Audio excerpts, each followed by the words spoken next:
this step's gonna be a very quick one. I don't know why it calls it a sub step, but I wrote it down like that, so whatever. So basically, it's just kind of copy effects between objects. So I'm gonna have this selected, right? This object. We're gonna hold this. We're gonna hold left click hold.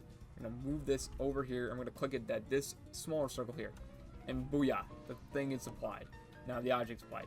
Now I did write down that you could also apply this to other objects. I'm not gonna show that, but I can just show you that if you were to like, I'm not gonna show you that, but you can apply this effect to other objects on different documents.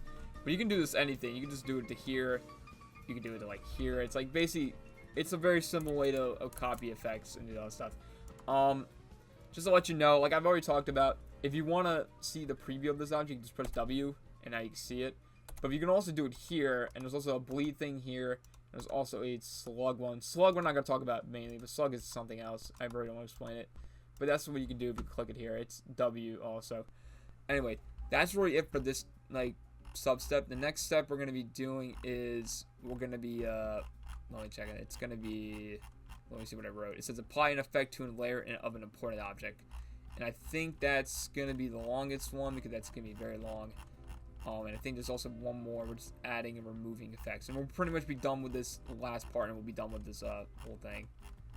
I think. Let me just double check. I don't know. There may be more. Yeah, that's it. So we'll be almost done this. So just bear with me. We're going to get this last part done. The last two sub steps, and then we'll be done. So anyway, let me end this recording and do the next one.